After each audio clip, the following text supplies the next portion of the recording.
밤 11시 한 남자가 병실 문을 엽니다. 흰 가운, 마스크, 그리고 주머니 속 투명한 주사기. 주사 바늘이 투입되려는 순간 문이 활짝 열립니다. 당신 지금 뭐 한 겁니까? 격투, 칼날, 그리고 바닥에 퍼지는 붉은 피. 3년 전 할머니는 제게 다시 살 이유를 주셨습니다. 이번엔 제 차례입니다. 어느 청년의 선택이 한 시장의 운명을 바꾼 밤. 청소부로만 불린 여인. 지금 그 이야기가 시작됩니다. 안녕하세요. 여울사연입니다. 귀한 시간 내어 찾아주신 만큼 늘 좋은 컨텐츠로 보답하겠습니다. 무료인 만큼 구독과 좋아요, 클릭으로 많은 관심과 사랑 부탁드립니다. 그럼 지금 시작합니다. 서울 외곽, 낡은 간판들이 비바람에 흔들리는 재래시장. 이곳은 50년 넘게 사람들의 삶이 켜켜이 쌓인 곳입니다. 골목마다 묵은 기름 냄새와 생선 비린내가 뒤섞이고 좁은 통로 사이로 아줌마들의 흥정 소리가 쉴 새 없이 오갑니다. 시장 입구엔 페인트가 벗겨진 아치형 간판이 서 있습니다. 중앙시장이라는 글씨가 희미하게 남아 있습니다. 그 아래로 매일 새벽 4시면 어김없이 나타나는 한 노파가 있습니다. 바로 순덕입니다. 순덕은 올해로 80입니다. 허리는 한참 전에 굽었고 손등엔 세월의 흔적이 검버섯으로 새겨져 있습니다. 주름진 얼굴엔 세월이 파놓은 깊은 골이 자리 잡고 있지만 눈만큼은 또렷합니다. 순덕은 늘 같은 차림입니다. 발엔 남색 작업복에 고무장갑을 끼고 낡은 천 가방을 어깨에 맨 채 빗자루를 들고 시장 골목을 훑습니다. 그 가방은 세월의 때가 묻어 색이 바랬지만 순덕은 한시도 몸에서 떼어놓지 않습니다. 새벽 공기는 차갑습니다. 순덕은 천천히 걸으며 골목 구석구석을 살핍니다. 상인들이 좌판을 펼치기 전 순덕은 이미 골목을 쓸고 닦아냅니다. 담배꽁초, 비닐봉지, 썩은 채소 잎사귀까지 하나하나 주워 담습니다. 빗자루질 하나하나가 정성스럽습니다. 마치 소중한 무언가를 어루만지듯 조심스럽습니다. 시장 입구 쪽 노란 간판이 걸린 작은 가게 앞을 지나칩니다. 진혼의 치킨이라고 적혀 있습니다. 가게 셔터는 아직 내려져 있지만 안에서 불빛이 새어나옵니다. 순덕이 가게 앞을 쓸자 셔터가 올라갑니다. 20대 후반쯤 되어 보이는 청년이 고개를 내밉니다. 진호입니다. 할머니, 벌써 오셨네요. 오늘도 일찍 나오셨어요. 진호는 손에 따뜻한 종이컵을 들고 나옵니다. 커피 향이 납니다. 진호야, 넌 왜 이렇게 일찍 일어났어? 준비할 게 많아서요. 할머니, 이거 드세요. 따뜻한 커피예요. 순덕은 손사래를 칩니다. 아니야, 괜찮아. 넌 장사해야 하잖아. 할머니 드시라고 탄 거예요. 받으세요. 진호는 순덕의 손에 커피를 쥐어줍니다. 순덕은 마지못해 받습니다. 따뜻한 온기가 손으로 전해집니다. 진호는 순덕을 바라보며 미소 짓습니다. 할머니, 제가 여기서 장사한 지 벌써 3년이 됐어요. 벌써 그렇게 됐구나. 3년 전 생각나세요? 제가 빚 때문에 가게 문 닫으려고 했을 때요. 순덕은 고개를 끄덕입니다. 3년 전 진호는 프랜차이즈 본사의 사기를 당해 큰 빚을 졌습니다. 가게를 열었지만 장사가 안 됐고 빚은 불어났습니다. 결국 가게 문을 닫기로 결심했습니다. 그때 순덕이 나타났습니다. 순덕은 자신이 모아둔 돈을 진호에게 건넸습니다. 많은 돈은 아니었지만 진호에겐 큰 힘이 됐습니다. 할머니가 도와주지 않으셨으면 전 여기 없었을 거예요. 고향으로 도망가듯 떠났을 겁니다. 아니야. 내가 열심히 해서 여기까지 온 거지. 아니에요. 할머니가 절 믿어주셨잖아요. 이 시장에서 다시 시작할 수 있다고 사람들이 내 치킨을 좋아할 거라고 말씀해 주셨잖아요. 순덕은 진호의 어깨를 토닥입니다. 이제 잘 되고 있잖아. 손님도 많고 할머니 덕분입니다. 진짜로요. 진호의 눈빛이 진심입니다. 순덕은 고개를 저으며 웃습니다. 진호는 순덕이 커피를 다 마실 때까지 옆에 섭니다. 그리고 빈 컵을 받아들며 말합니다. 할머니, 너무 무리하지 마세요. 몸 상하시면 안 돼요. 걱정 마라. 난 아직 팔팔해. 순덕은 빗자루를 들고 다시 골목으로 향합니다. 진호는 그 뒷모습을 바라보다가 가게 안으로 들어갑니다. 순덕은 골목을 걸으며 작게 중얼거립니다. 착한 녀석? 해가 떠오릅니다. 상인들이 하나둘 나타나기 시작합니다. 생선 가게 주인 덕수가 냉동 창고를 엽니다. 반찬 가게 아줌마 정자가 김치통을 꺼냅니다. 채소 가게 명수가 상자를 나릅니다. 순덕은 그들에게 조용히 인사합니다. 또 오셨네, 청소 할머니. 덕수가 건성으로 말합니다. 순덕은 고개만 살짝 까딱입니다. 정자가 지나가며 한마디 던집니다. 할머니, 그 가방은 왜 맨날 들고 다니세요? 청소도구 넣어 다니는 거예요? 순덕은 잠깐 손을 멈추고 가방을 쓰다듬습니다. 그리고는 조용히 대답합니다. 그냥 소중한 거 담아놨어요. 뭐가 들었길래 그렇게 귀하게 다루세요? 순덕은 미소만 지을 뿐 대답하지 않습니다. 그리고 다시 빗자루를 듭니다. 상인들은 더 이상 묻지 않습니다. 궁금하지도 않습니다.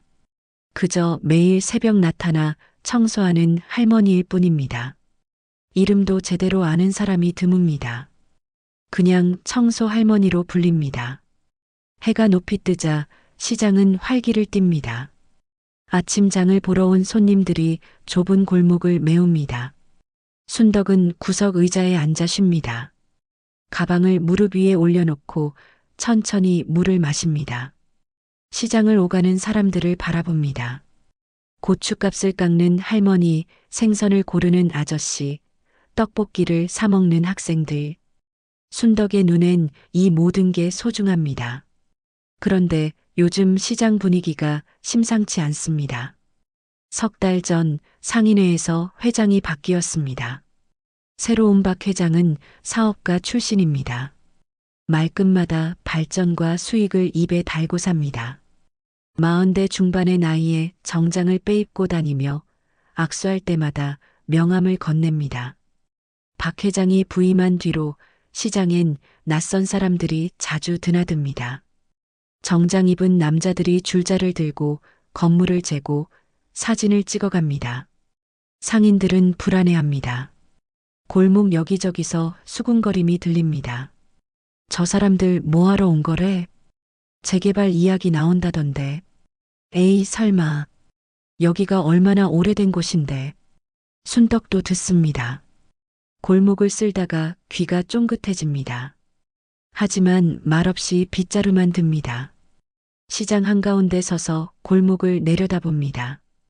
이곳은 단순한 장사터가 아닙니다. 누군가에겐 생계이고 누군가에겐 추억이고 누군가에겐 인생 그 자체입니다. 순덕에게도 마찬가지입니다. 아니, 순덕에게 이곳은 그보다 훨씬 더 큰 의미입니다. 저녁 무렵 상인들이 하나둘 문을 닫습니다. 순덕은 다시 빗자루를 듭니다. 장사가 끝난 골목엔 쓰레기가 수북합니다. 순덕은 묵묵히 쓸어 담습니다. 허리가 아파도 쉬지 않습니다. 가방을 꼭 껴안고 일합니다. 그 가방 속엔 아무도 모르는 비밀이 숨어 있습니다. 달빛 아래 순덕은 홀로 시장을 지킵니다. 빗자루 소리만이 고요한 밤을 채웁니다. 순덕의 눈빛엔 결연함이 서려 있습니다. 무언가를 지키려는 사람의 눈빛입니다. 바람이 불어옵니다. 낡은 간판들이 삐걱거립니다. 하지만 순덕은 흔들리지 않습니다.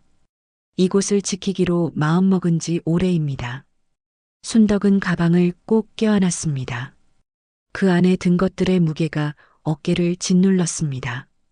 하지만 순덕은 절대 놓을 수 없었습니다. 이것이 무엇인지, 왜 지켜야 하는지는 순덕만 알고 있었습니다.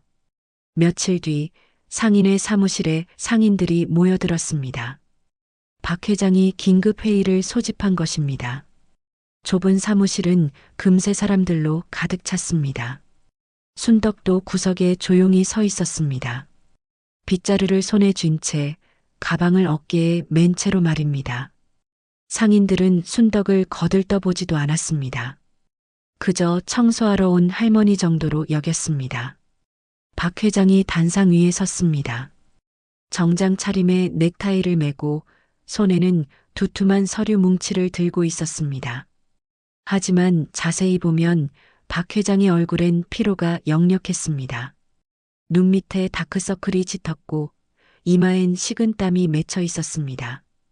박 회장은 상인들을 둘러보며 입을 열었습니다. 여러분, 오늘 중요한 이야기를 하려고 이렇게 모셨습니다. 다들 아시다시피 우리 시장이 이제 한계에 왔습니다. 건물은 낡았고 손님은 줄고 있습니다. 이대로 가다간 모두 망합니다. 상인들이 웅성거렸습니다. 박 회장은 서류를 펼쳐 보였습니다. 그래프와 숫자가 빼곡하게 적혀 있었습니다. 지난 5년간 매출이 30% 감소했습니다. 젊은 사람들은 대형마트로 갑니다. 편하고 깨끗하니까요. 우리 시장은 낡고 불편합니다. 이런 곳에서 어떻게 장사를 하겠습니까? 반찬 가게 정자가 손을 들었습니다. 그래서 회장님 말씀이 뭡니까? 시장을 고치자는 겁니까? 박 회장이 고개를 저었습니다. 그리고 천천히 말했습니다. 고치는 게 아닙니다. 재개발입니다. 이 땅에 대형마트와 아파트를 짓는 겁니다. 여러분은 보상금을 받고 새 삶을 시작하시면 됩니다. 순간 사무실이 술렁였습니다. 누군가는 놀라서 입을 벌렸고 누군가는 화가 나서 자리에서 일어났습니다. 생선 가게 덕수가 소리쳤습니다. 재개발이라니요? 그럼 우린 어디서 장사를 합니까? 보상금 받아봤자 얼마나 됩니까? 채소가게 명수도 거들었습니다. 맞습니다. 우린 여기서 평생 장사했습니다. 부모님 때부터 이어온 가게들입니다. 박 회장은 손을 들어 사람들을 진정시켰습니다. 그리고 부드러운 목소리로 말했습니다. 여러분 심정은 이해합니다. 하지만 현실을 봐야 합니다. 이대로 가다간 빚만 늘어납니다. 보상금 받으면 편하게 사실 수 있습니다. 그때 구석에서 순덕이 조용히 말했습니다. 시장은 돈이 아니라 삶터입니다. 모두가 순덕을 돌아봤습니다. 박 회장도 눈살을 찌푸리며 순덕을 바라봤습니다. 할머니, 지금 회의 중입니다. 청소는 나중에 하세요. 순덕은 빗자루를 꼭 쥐고 천천히 말을 이었습니다. 이곳은 단순히 물건 사고 파는 곳이 아닙니다. 사람들이 만나고 이야기 나누고 서로 의지하며 사는 곳입니다. 박 회장이 코웃음을 쳤습니다. 할머니, 현실을 모르시는군요. 감상에 젖어서는 밥 못 먹습니다. 순덕은 박 회장을 똑바로 바라봤습니다. 80살 노파의 눈빛이 흔들림 없이 단단했습니다. 이 시장엔 50년 넘는 역사가 있습니다. 그 역사를 함부로 지우면 안 됩니다. 박 회장은 짜증스러운 표정을 지었습니다. 할머니, 이제 빗자루나 주세요. 여긴 할머니가 끼어들 자리가 아닙니다. 상인들 중 일부가 웃었습니다. 순덕은 더 이상 말하지 않았습니다. 그저 가방을 꼭 껴안고 조용히 사무실을 나갔습니다. 박 회장은 순덕의 뒷모습을 보며 고개를 저었습니다. 자, 다시 본론으로 돌아갑시다. 재개발 찬성하시는 분들은 서명해 주십시오. 상인들은 서로를 바라봤습니다. 대부분은 고개를 저었습니다. 하지만 몇몇은 망설였습니다. 빚에 쪼들리는 사람들, 장사가 안 되어 고통받는 사람들이었습니다. 박 회장은 그들을 놓치지 않았습니다. 보상금은 생각보다 많습니다. 적어도 억 단위입니다. 빚 갚고 새 출발하실 수 있습니다. 결국 5명이 손을 들었습니다. 전체 상인 40명 중 5명이었습니다. 박 회장은 아쉬운 표정을 지었지만 포기하지 않았습니다. 알겠습니다. 오늘은 여기까지 하겠습니다. 하지만 생각해 보십시오. 회의가 끝나고 상인들이 하나둘 나갔습니다.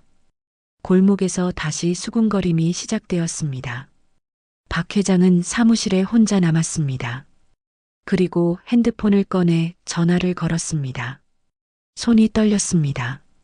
여보세요, 저박입니다. 전화 너머로 낮고 차가운 목소리가 들렸습니다. 박 회장님, 진행 상황이 어떻습니까? 그게 상인들 반대가 심해서 시간이 좀 걸릴 것 같습니다. 시간요? 박 회장님, 우리가 계약금 이미 드렸죠? 5억 원.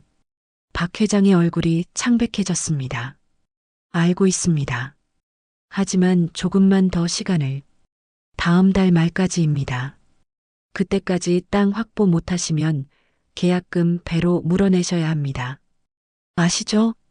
네. 알겠습니다. 그리고 박 회장님 개인 빚도 있잖습니까? 3억? 이것도 함께 갚으셔야죠. 박 회장은 말없이 고개를 끄덕였습니다. 전화가 끊어졌습니다.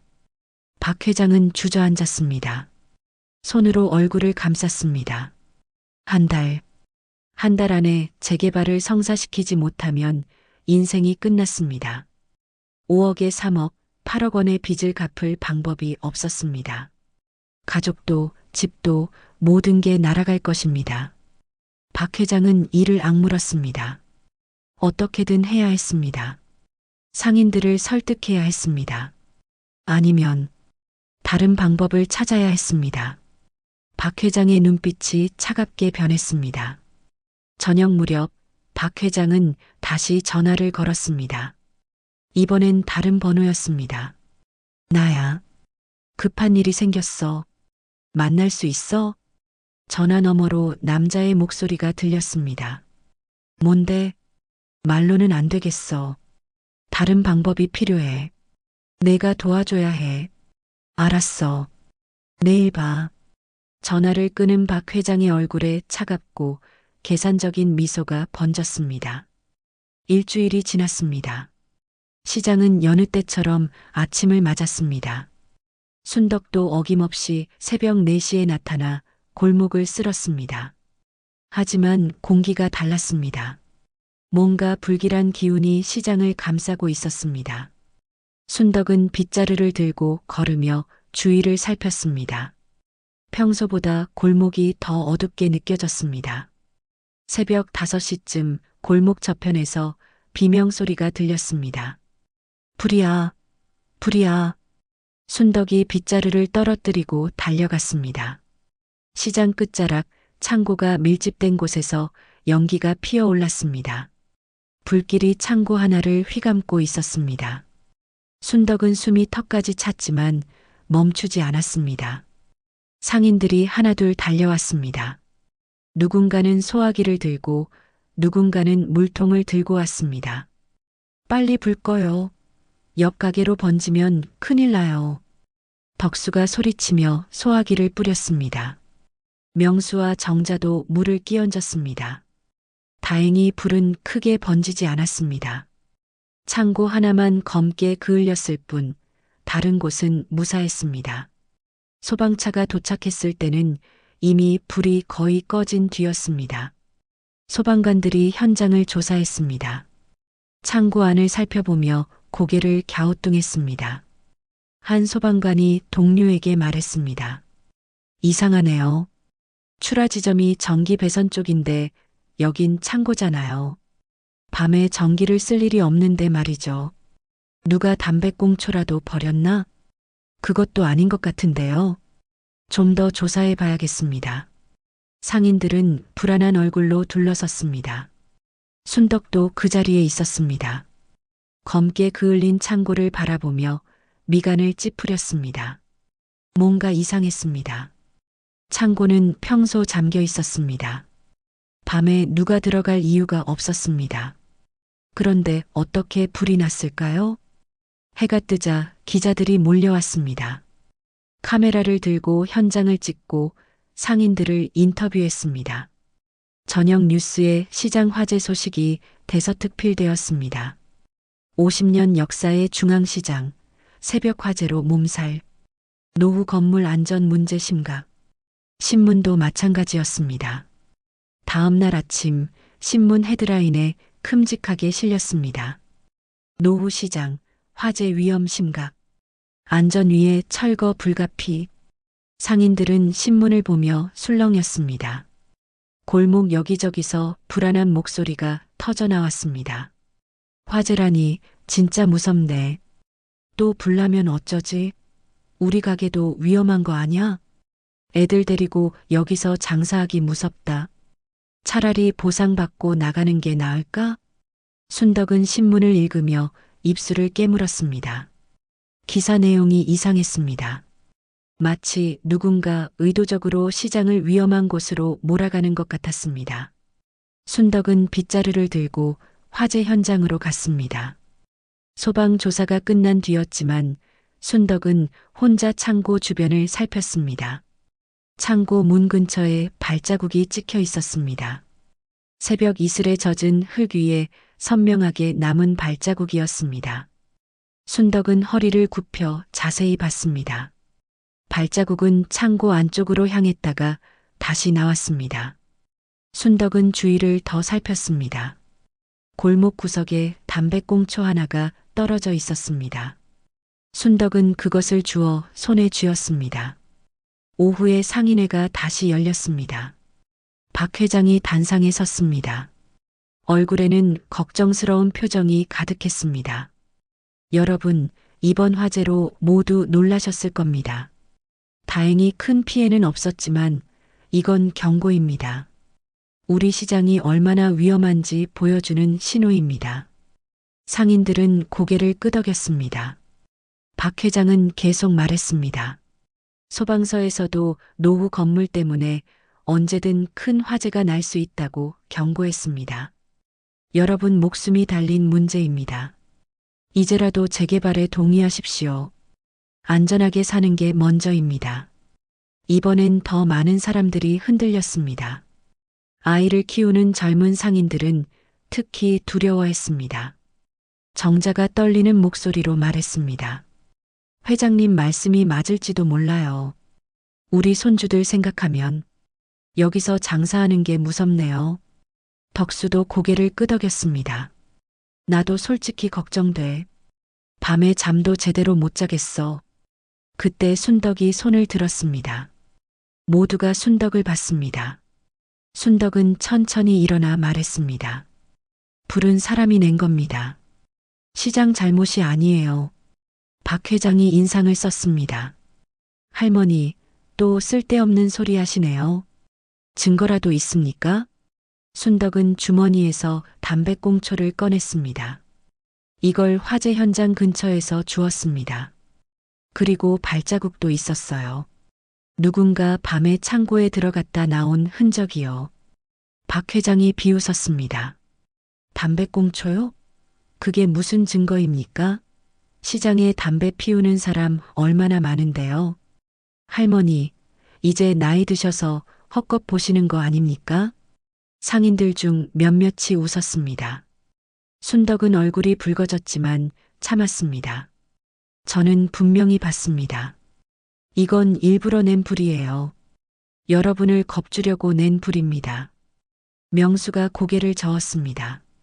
할머니, 그런 말씀 마세요. 누가 일부러 불을 지른다는 겁니까? 그건 범죄예요. 맞아요. 말도 안 돼요. 상인들이 웅성거렸습니다. 순덕은 더 이상 말하지 못했습니다. 아무도 순덕의 말을 믿지 않았습니다. 박 회장이 만족스러운 표정으로 말했습니다. 자, 이제 투표하겠습니다. 재개발 찬성하시는 분들은 손을 들어주십시오. 이번엔 12명이 손을 들었습니다. 지난번보다 2배 이상 늘었습니다. 박 회장은 미소를 지었습니다. 점점 늘고 있군요. 시간이 지나면 더 많은 분들이 현명한 선택을 하실 겁니다. 회의가 끝났습니다. 순덕은 무거운 발걸음으로 사무실을 나왔습니다. 골목은 여전히 분주했지만 상인들의 얼굴엔 불안이 서려 있었습니다. 시장은 조금씩 흔들리고 있었습니다. 순덕은 가방을 꼭 껴안았습니다. 이대로 둘 수 없었습니다. 진실을 밝혀야 했습니다. 화재 이후 보름이 지났습니다. 시장 분위기는 날로 악화되었습니다. 언론은 계속해서 시장의 위험성을 보도했습니다. 텔레비전에서는 전문가들이 나와 노후 건물의 화재 위험을 경고했습니다. 신문에는 다른 지역 재래시장 화재 사고 사례가 연일 실렸습니다. 구청에서도 안전 점검을 나왔습니다. 점검 결과는 좋지 않았습니다. 전기 배선 불량, 소화기 부족, 비상구 미비 등 문제가 줄줄이 지적되었습니다. 상인들은 점점 지쳐갔습니다. 손님도 줄었습니다. 화재 소식을 들은 사람들이 시장을 꺼렸습니다. 매출이 떨어지자 상인들의 불안은 더 커졌습니다. 골목마다 한숨소리가 끊이질 않았습니다. 이러다 정말 망하는 거 아냐? 손님이 반토막 났어. 어떻게 살란 말이야. 재개발이 답일지도 몰라. 상인들끼리도 갈라지기 시작했습니다. 재개발 찬성파와 반대파로 나뉘었습니다. 찬성파는 안전과 보상금을 이유로 들었습니다. 반대파는 생계와 전통을 지켜야 한다고 주장했습니다. 처음엔 조용하던 대립이 점점 격해졌습니다. 어느 날 오후 골목에서 큰 소리가 났습니다. 덕수와 정자가 언성을 높이고 있었습니다. 정자 씨, 정신 좀 차려요. 재개발하면 우린 다 끝나는 거예요. 덕수 씨야말로 현실을 봐요. 여기서 버티다가 다 같이 죽을 건가요? 또 불나면 어쩌려고요? 불은 누군가 일부러 낸 거라니까요. 우릴 쫓아내려고. 증거도 없는 소리 하지 마세요. 그냥 낡아서 불이 난 거예요. 두 사람은 얼굴을 붉히며 맞섰습니다. 주변 상인들이 말리러 나섰지만 분위기는 이미 험악해졌습니다. 명수가 덕수의 어깨를 붙잡았습니다. 그만들래요. 우리끼리 싸워서 뭐해요. 하지만 싸움은 계속되었습니다. 찬성파와 반대파가 각각 편을 나눠 대립했습니다. 골목은 긴장으로 가득 찼습니다. 순덕은 멀리서 그 모습을 지켜봤습니다. 가슴이 무너지는 것 같았습니다. 50년을 함께 살아온 사람들이 서로 등을 돌리고 있었습니다. 순덕은 빗자루를 들고 골목 사이를 걸었습니다. 상인들에게 다가가 조용히 말을 건넸습니다. 여러분, 이러시면 안 됩니다. 우리가 뭉쳐야 시장을 지킬 수 있어요. 하지만 아무도 순덕의 말을 듣지 않았습니다. 정자가 짜증스럽게 말했습니다. 할머니는 빠지세요. 이건 우리 일이에요. 덕수도 고개를 저었습니다. 할머니는 청소나 하세요. 장사 안 하시니까 모르시는 거예요. 순덕은 입을 다물었습니다. 더 이상 할 말이 없었습니다. 순덕은 천천히 돌아섰습니다. 가방을 꼭 껴안고 골목을 떠났습니다. 뒤에서 들리는 언성이 귓전을 때렸습니다. 며칠 뒤 구청에서 공문이 날아왔습니다. 시장 건물에 대한 안전 진단 명령이었습니다. 전문기관에서 나와 일주일간 조사했습니다. 결과는 심각했습니다. 건물 구조가 취약하고 화재 위험이 높다는 판정이 나왔습니다. 구청 담당자가 상인회에 나와 말했습니다. 이대로는 영업을 계속할 수 없습니다. 보수 공사를 하거나 아니면 철거를 검토해야 합니다. 박 회장이 물었습니다. 보수 공사 비용은 얼마나 듭니까? 최소 10억 원은 들 것 같습니다. 상인회에서 부담하셔야 합니다. 상인들은 입을 다물었습니다. 10억 원은 엄두도 낼 수 없는 돈이었습니다. 박 회장이 고개를 저으며 말했습니다. 10억이라니 불가능합니다. 여러분, 이제 선택의 여지가 없습니다. 재개발밖에 답이 없어요. 반대파 상인들은 당황했습니다. 명수가 떨리는 목소리로 말했습니다. 그럼 우린 어떻게 됩니까? 여기서 평생 산 사람들은요? 박 회장이 어깨를 으쓱했습니다. 보상금 받고 다른 곳에서 새로 시작하셔야죠. 어쩔 수 없습니다. 순덕은 회의실 구석에 서 있었습니다. 상인들의 절망스러운 얼굴을 하나하나 바라봤습니다. 순덕은 앞으로 나서고 싶었습니다. 가방 속에 든 것들을 꺼내 보여주고 싶었습니다. 하지만 망설여졌습니다.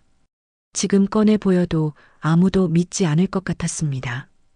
오히려 비웃음만 살 것 같았습니다. 회의가 끝나고 상인들이 흩어졌습니다. 순덕은 혼자 시장에 남았습니다. 해가 지고 어둠이 내렸습니다. 순덕은 빗자루를 들고 골목을 쓸었습니다. 눈물이 흘렀습니다. 80평생을 살면서 이렇게 무력한 적이 없었습니다. 왜 아무도 내 말을 안 듣는 걸까?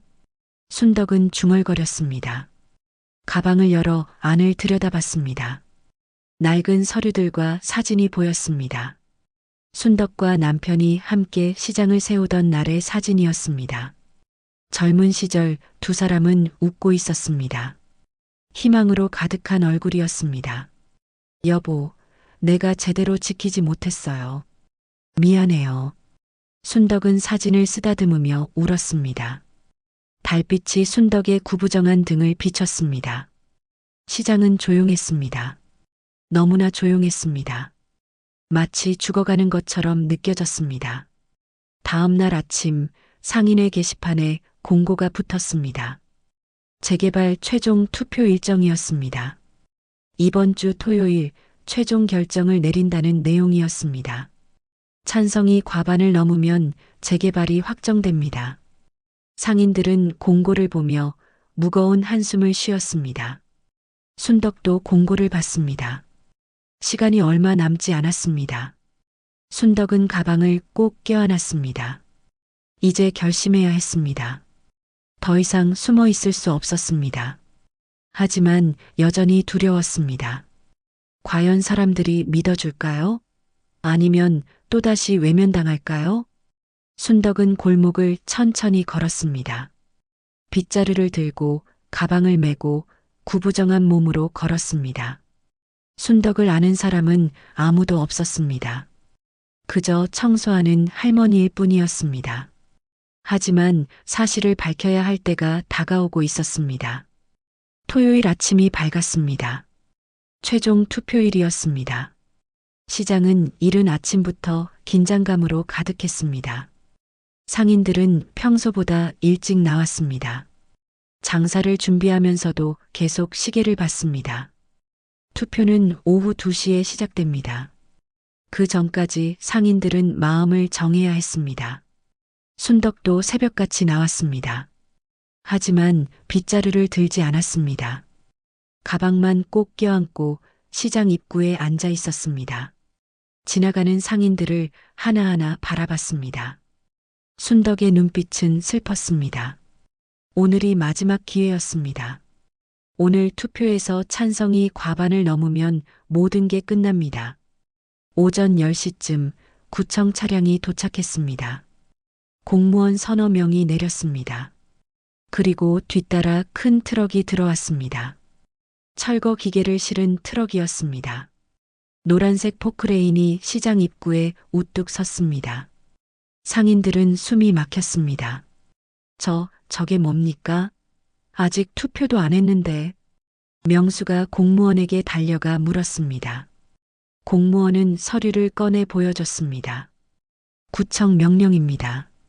안전 진단 결과가 심각해서 즉시 철거 명령이 내려졌습니다. 투표 결과와 상관없이 오늘부터 철거 작업에 들어갑니다. 상인들은 패닉에 빠졌습니다. 덕수가 소리쳤습니다. 말도 안 됩니다. 우리한테 시간을 주셔야죠. 짐도 못 뺐는데 어떻게 철거를 합니까? 오후 6시까지 짐을 빼시면 됩니다. 그 이후엔 강제 철거합니다. 공무원은 차갑게 말하고 돌아섰습니다. 상인들은 멍하니 섰습니다. 현실이 믿기지 않았습니다. 정자가 주저앉으며 울기 시작했습니다. 이게 무슨 일이야? 우리 가게를 어떻게? 다른 상인들도 하나둘 눈물을 흘렸습니다. 50년을 지켜온 삼터가 무너지는 순간이었습니다. 포크레인은 그대로 입구를 막고 서 있었습니다. 마치 시장을 집어삼킬 괴물처럼 보였습니다. 순덕은 천천히 일어났습니다. 가방을 꼭 껴안고 포크레인 쪽으로 걸어갔습니다. 구부정한 허리를 억지로 펴며 기계 앞에 섰습니다. 공무원이 다가와 말했습니다. 할머니, 위험하니까 비키세요. 순덕은 고개를 저었습니다. 안 됩니다. 이 시장을 무너뜨릴 순 없어요. 할머니, 법적 절차에 따른 겁니다. 비키지 않으면 강제로 옮겨드려야 합니다. 순덕은 꿈쩍하지 않았습니다.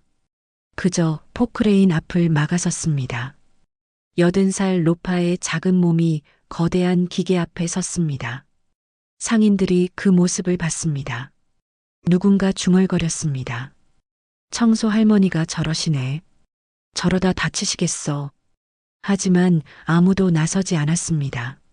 모두 지쳐 있었습니다. 싸울 기력도 남아있지 않았습니다. 공무원이 순덕의 팔을 잡으려 했습니다. 그때 순덕이 소리쳤습니다. 이 시장은 함부로 무너뜨릴 수 없습니다. 이건 제 남편이 세운 곳이에요. 제가 지켜온 곳이에요.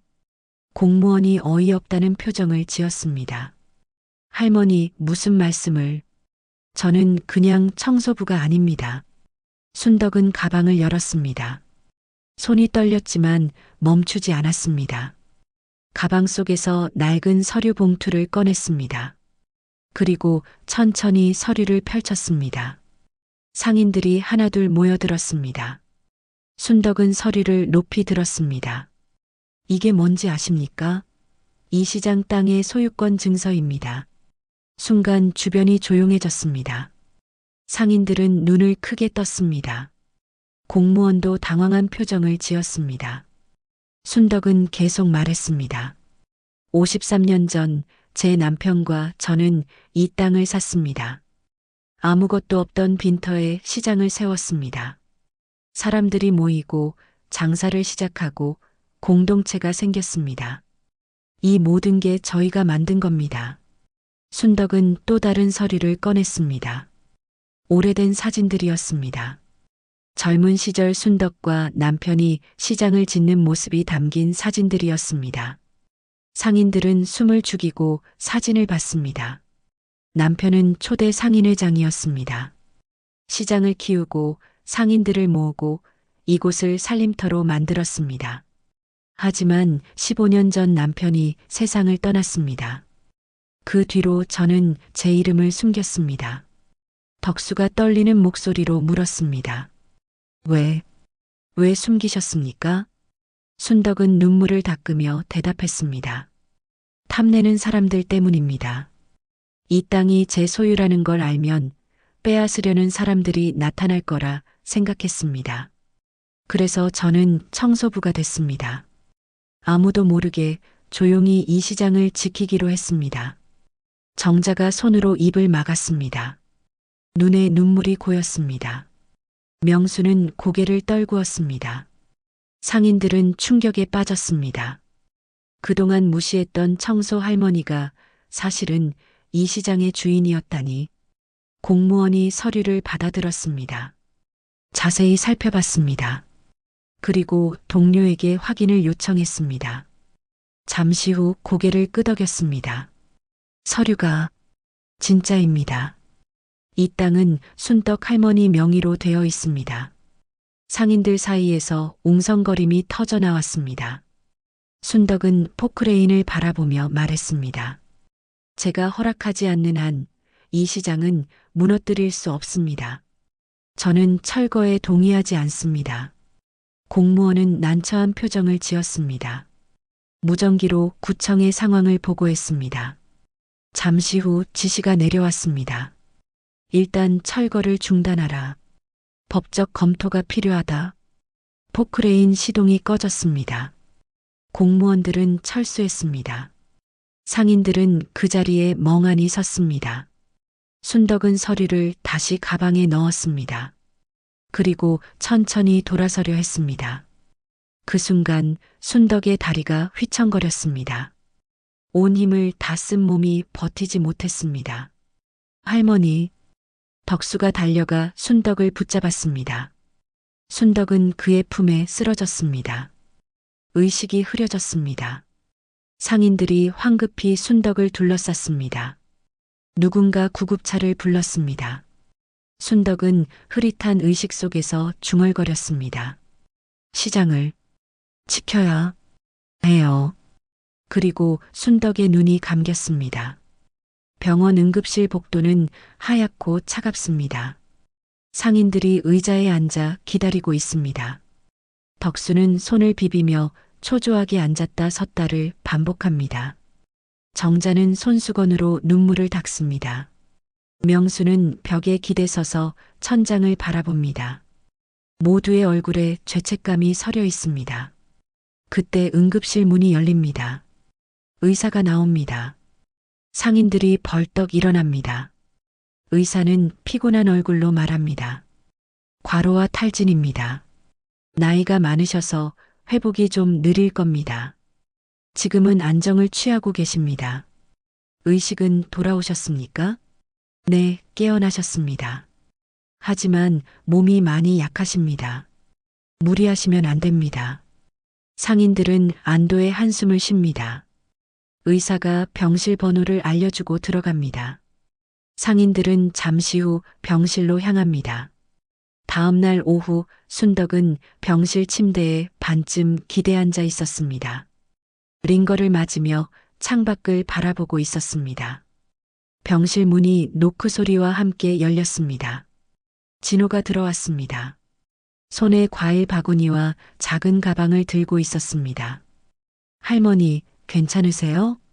순덕은 진호를 보자 얼굴이 환해졌습니다. 진호야, 왔구나. 가게는 괜찮아? 걱정 마세요. 오후 준비 다 해놓고 왔어요. 진호는 과일 바구니를 테이블에 놓고 순덕 곁에 앉았습니다. 순덕의 손을 꼭 잡았습니다. 할머니, 시장에서 다들 난리였어요. 할머니가 쓰러지셨다고. 미안하구나. 너희들 놀라게 했네. 할머니가 시장 주인이셨다는 것도 다들 알게 됐어요. 모두 충격받고 미안해하고 있어요. 순덕은 작게 웃었습니다. 진호는 잠시 망설이다가 가방을 열었습니다. 그리고 작은 USB 하나를 꺼냈습니다. 할머니, 이거 드릴 게 있어요. 그게 뭐니? 제 가게 홈캠 영상이에요. 할머니 기억하시죠? 제가 3년 전에 가게 털릴까봐 홈캠을 설치했잖아요. 그게 시장 입구 쪽을 비추고 있거든요. 순덕의 눈빛이 달라졌습니다. 그럼 혹시, 네, 화재 나던 날 새벽이 다 찍혔어요. 원래는 일주일마다 덮어쓰기 되는데 화재 나고 나서 뭔가 이상해서 영상을 따로 저장해 뒀어요. 진호는 USB를 순덕의 손에 쥐어줬습니다. 어젯밤에 다시 확인해 봤어요. 새벽 4시 10분쯤 한 남자가 시장으로 들어가는 게 찍혔어요. 모자를 깊이 눌러 쓰고 창고 쪽으로 갔다가 다시 나왔어요. 그리고 얼마 안 있어 불이 났어요. 순덕은 USB를 꼭 쥐었습니다. 얼굴이 보이니? 흐릿하긴 한데 전화 받는 장면이 있어요. 그때 얼굴이 좀 보여요. 그 사람, 박 회장이랑 아는 사람 같던데요. 순덕은 고개를 끄덕였습니다. 역시 내 생각이 맞았구나. 할머니, 이거 경찰에 넘기세요. 이건 증거예요. 순덕은 진호의 손을 꼭 잡았습니다. 고마워, 진호야. 내가 아니었으면 당연한 일이에요. 할머니가 저를 살려주셨잖아요. 이번엔 제가 할머니를 도울 차례죠. 진호의 눈빛이 진지했습니다. 순덕은 눈시울이 뜨거워졌습니다. 진호는 순덕의 어깨를 토닥이며 말했습니다. 할머니, 힘내세요. 우리가 다 함께 시장을 지킬 거예요. 진호가 나간 뒤 순덕은 USB를 서랍에 조심스럽게 넣었습니다. 저녁 무렵 상인들이 다시 병실을 찾았습니다. 덕수, 정자, 명수가 들어왔습니다. 모두 조심스러운 표정이었습니다. 정자가 침대 옆으로 다가가 순덕의 손을 잡았습니다. 할머니, 정말 죄송해요. 우리가 할머니를 몰라봤어요. 덕수도 고개를 숙였습니다. 할머니 말씀을 들었어야 했는데 순덕은 고개를 저었습니다. 아니에요. 여러분 잘못이 아닙니다. 명수가 물었습니다. 할머니, 왜 그렇게까지 시장을 지키려 하셨어요? 순덕은 창밖을 바라보며 천천히 말했습니다. 남편과 저는 아무것도 없었습니다. 전쟁이 끝나고 폐허 속에서 꿈을 꿨죠. 사람들이 모여 사는 곳을 만들고 싶었어요. 그래서 빚을 내 땅을 사고 둘이서 시장을 지었습니다. 남편은 상인회장이 됐고 저는 뒤에서 도왔습니다. 남편은 늘 말했어요. 이 시장은 우리 것이 아니라 모두의 것이라고. 남편이 떠난 뒤 저는 제 이름을 숨기고 이곳을 지켰습니다. 상인들은 숨죽여 들었습니다. 순덕은 계속 말했습니다. 여러분은 제게 가족입니다. 제가 지킨 건 땅이 아니라 여러분입니다. 명수가 무릎을 꿇었습니다. 할머니, 정말 감사합니다. 그때 병실 문이 열렸습니다. 박 회장이 들어왔습니다. 손에 과일 바구니를 들고 어색한 미소를 지었습니다. 상인들이 경계하는 눈빛으로 박 회장을 바라봤습니다. 할머니, 몸은 좀 어떠십니까? 순덕은 차갑게 대답했습니다. 무슨 일로 오셨습니까? 박 회장은 의자에 앉으며 말했습니다. 할머니께서 땅 주인이시니 이야기가 달라집니다. 좋은 가격을 드리겠습니다. 덕수가 버럭 소리쳤습니다. 지금 무슨 소리 하는 겁니까? 박 회장은 손을 내저었습니다. 감정적으로 생각하지 마십시오.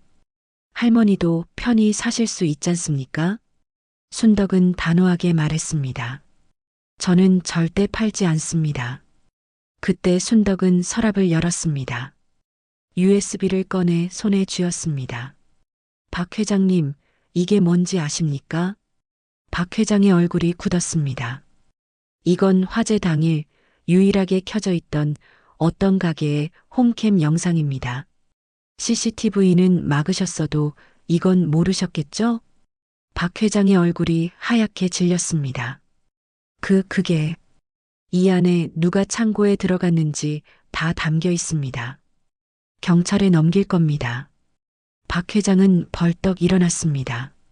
할머니, 후회하실 겁니다. 박 회장은 황급히 병실을 나갔습니다. 병원 주차장, 박 회장은 차에 올라타 전화를 걸었습니다. 여보세요?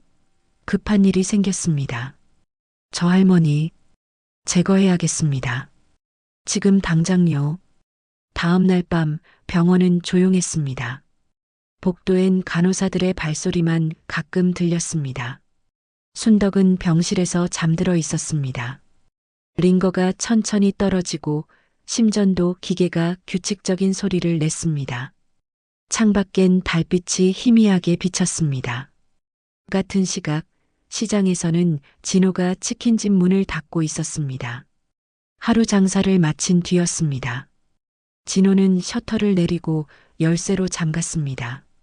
집으로 가려고 걸음을 옮기다가 문득 멈췄습니다.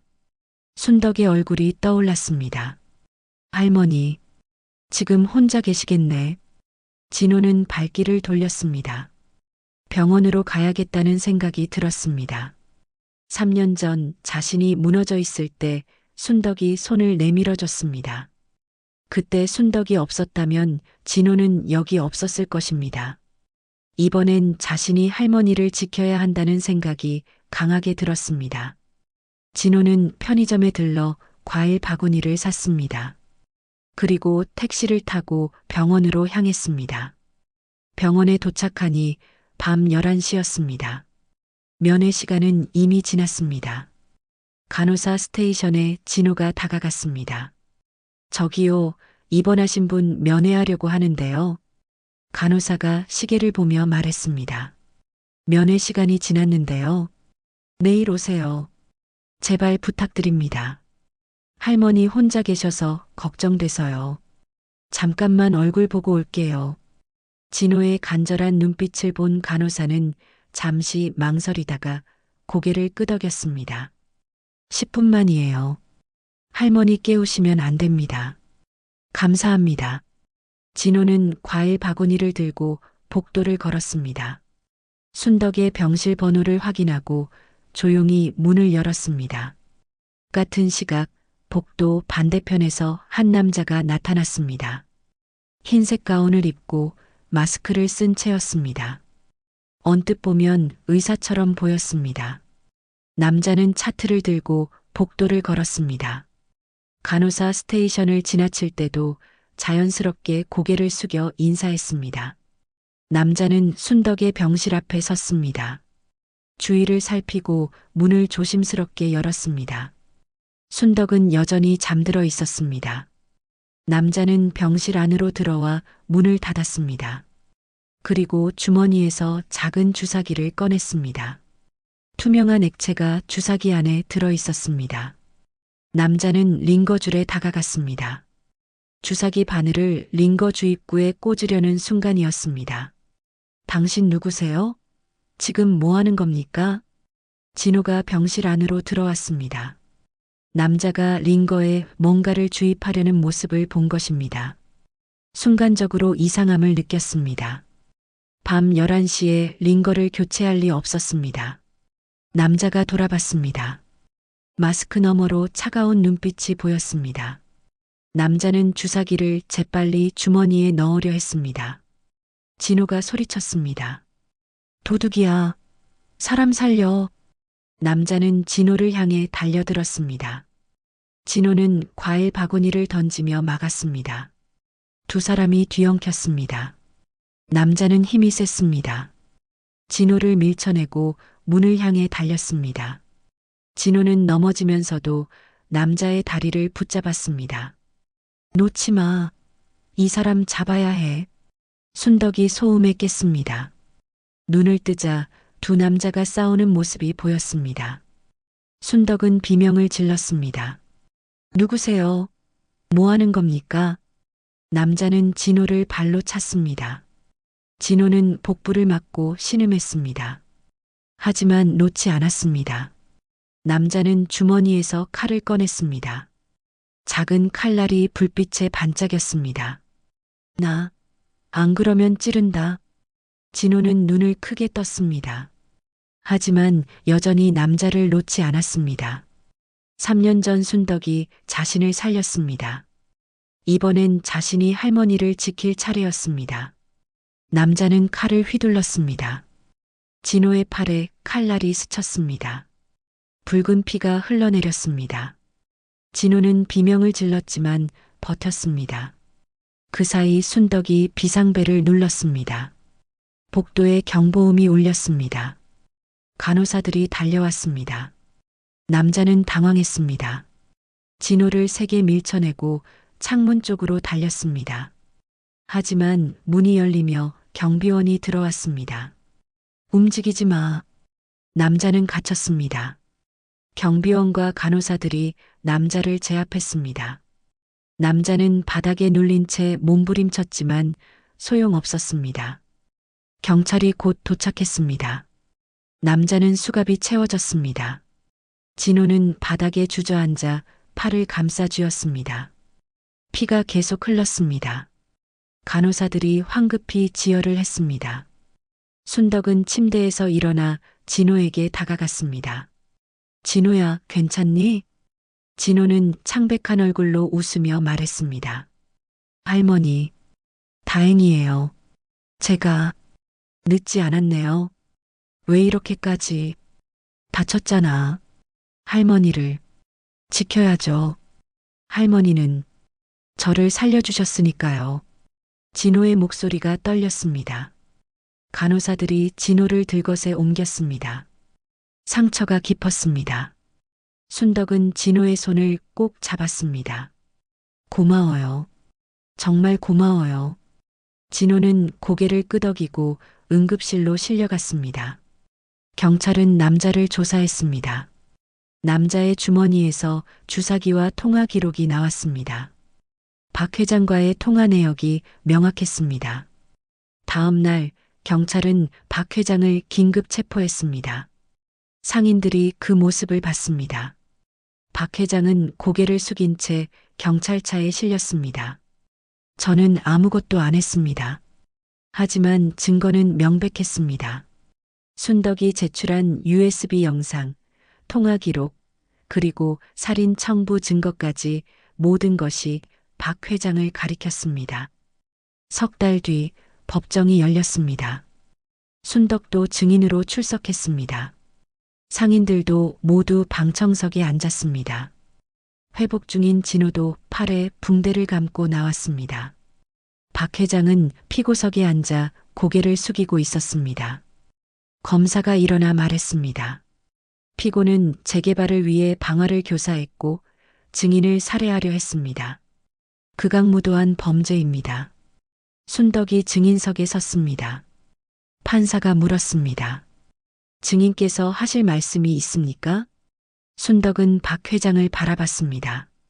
저는 53년 동안 이 시장을 지켜왔습니다. 시장은 돈이 아니라 사람들의 삶입니다. 이런 일이 다시는 일어나지 않길 바랍니다.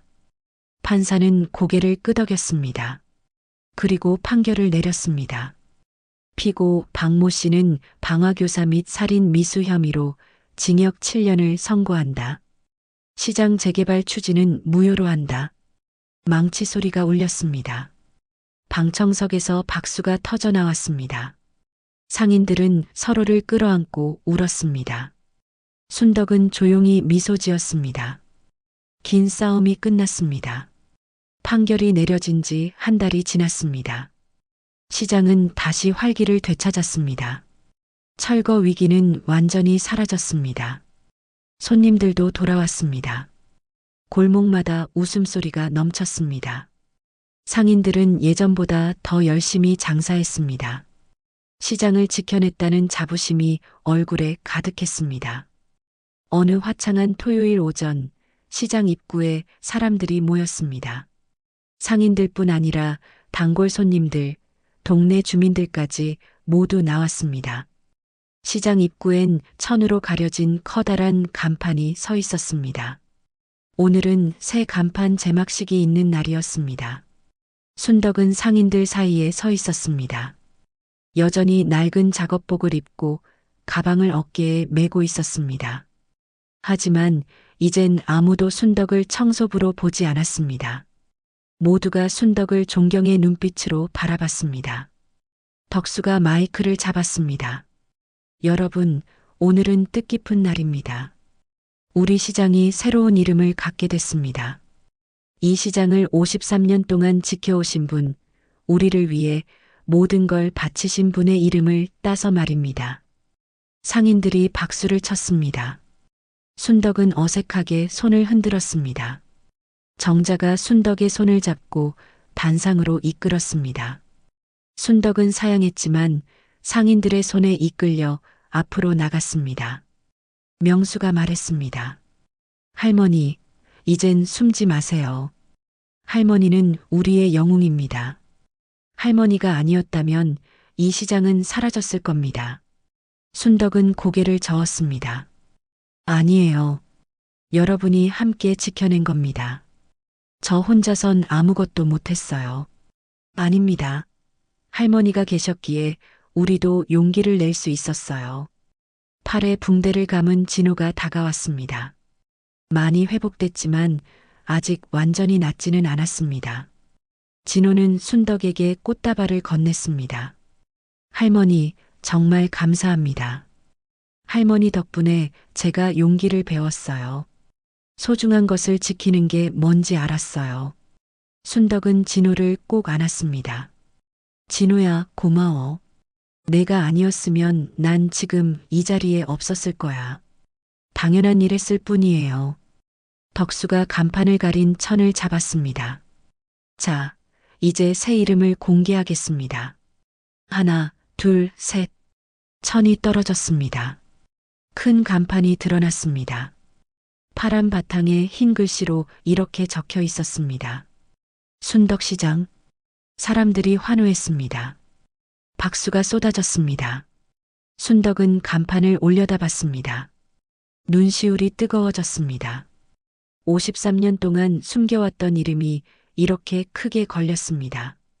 순덕은 눈물을 닦았습니다. 상인들이 하나둘 순덕 앞에 섰습니다. 그리고 깊이 고개를 숙였습니다. 할머니, 그동안 몰라 뵙고 죄송했습니다. 할머니 덕분에 시장이 살았습니다. 할머니, 정말 감사합니다. 순덕은 상인들을 하나하나 일으켰습니다. 고개 들어요. 여러분은 제게 가족입니다. 가족끼리 이럴 필요 없어요. 정자가 눈물을 흘리며 말했습니다. 할머니, 앞으론 청소 안 하셔도 돼요. 우리가 다 할게요. 할머니는 편히 쉬세요. 순덕은 고개를 저었습니다. 그리고 가방에서 빗자루를 꺼냈습니다. 낡고 해진 빗자루였습니다. 순덕은 빗자루를 꼭 쥐고 말했습니다. 이 빗자루는 그냥 청소도구가 아니에요. 이건 이 시장을 지키겠다는 제 맹세예요. 제가 이 빗자루를 들 수 있는 동안은 계속 이 시장을 지킬 겁니다. 상인들은 더 이상 말리지 않았습니다. 순덕의 결심을 알았기 때문입니다. 대신 덕수가 말했습니다. 그럼 저희도 함께 하겠습니다. 할머니 혼자 지키는 시장이 아니라 우리 모두가 함께 지키는 시장으로 만들겠습니다. 맞아요. 우리 다 같이 순덕시장을 지켜요. 상인들이 손을 맞잡았습니다. 순덕도 그 손을 잡았습니다. 따뜻한 온기가 전해졌습니다. 순덕은 웃었습니다. 주름진 얼굴에 환한 미소가 번졌습니다. 제막식이 끝나고 사람들이 흩어졌습니다. 시장은 다시 일상으로 돌아갔습니다. 손님들이 오가고 상인들이 물건을 팔고 아이들이 뛰어놀았습니다. 순덕은 빗자루를 들고 골목을 쓸기 시작했습니다. 익숙한 동작이었습니다. 순덕에겐 이게 가장 편했습니다. 할머니, 물 드릴까요? 지나가던 젊은 상인이 물었습니다. 순덕은 고개를 끄덕였습니다. 상인은 시원한 물을 가져다 줬습니다. 순덕은 고맙다는 인사를 하고 물을 마셨습니다. 예전엔 아무도 신경 쓰지 않던 일이었습니다. 하지만 이젠 달랐습니다. 모두가 순덕을 돌봤습니다. 해가 지기 시작했습니다. 상인들이 하나둘 문을 닫았습니다. 순덕은 마지막까지 남아 골목을 정리했습니다. 쓰레기를 쓸고 배수구를 청소하고 간판을 닦았습니다. 손에 익은 일이었습니다. 달이 떴습니다. 순덕은 새 간판 아래 섰습니다. 순덕시장이라는 글씨가 달빛에 반짝였습니다. 순덕은 간판을 올려다보며 중얼거렸습니다. 여보, 봤어요? 우리 시장이 살아났어요. 당신과 제가 만든 이곳이 계속 숨쉬고 있어요. 바람이 불어왔습니다. 마치 남편이 대답하는 것처럼 느껴졌습니다. 순덕은 미소 지었습니다. 가방을 어깨에 메고 빗자루를 들고 천천히 골목을 걸었습니다. 다음 날 새벽 순덕은 어김없이 시장에 나타났습니다. 4시 정각이었습니다. 순덕은 빗자루를 들고 골목을 쓸기 시작했습니다. 빗자루 소리가 고요한 새벽을 깨웠습니다. 순덕의 뒷모습은 여전히 구부정했습니다. 하지만 그 모습이 누구보다 당당해 보였습니다. 해가 떴습니다. 순덕시장에 아침이 찾아왔습니다. 상인들이 하나둘 문을 열었습니다. 손님들이 들어왔습니다. 생선 굽는 냄새, 김치찌개 끓는 냄새, 갓 구운 빵 냄새가 골목을 채웠습니다. 아이들의 웃음소리, 할머니들의 수다 소리, 상인들의 호객 소리가 어우러졌습니다. 순덕은 구석 의자에 앉아 그 모든 걸 바라봤습니다. 이곳이 살아 있었습니다. 사람들의 삶이 숨쉬고 있었습니다. 순덕이 평생 지켜온 것이 바로 이것이었습니다. 돈도 아니고 땅도 아니고 바로 이 따뜻한 삶이었습니다. 순덕은 가방을 쓰다듬었습니다. 그 안엔 여전히 소유권 증서와 오래된 사진이 들어 있었습니다. 하지만 이젠 숨길 필요가 없었습니다. 모두가 알았습니다. 그리고 함께 지켜가기로 했습니다. 순덕은 빗자루를 들고 다시 일어섰습니다. 아직 할 일이 많았습니다. 80살이지만 순덕은 멈추지 않을 것입니다. 이 시장이 숨쉬는 한 순덕도 이곳을 지킬 것입니다. 순덕시장의 새벽은 오늘도 순덕과 함께 시작됩니다. 오늘 사연 마음에 남으셨나요? 재미있으셨다면 구독과 좋아요 눌러주시고 주변에 많이 공유 부탁드립니다. 나누고 싶은 이야기나 떠오른 추억이 있으시다면 댓글로 남겨주세요. 정성스럽게 답글로 함께하겠습니다. 오늘도 좋은 하루 보내세요. 감사합니다.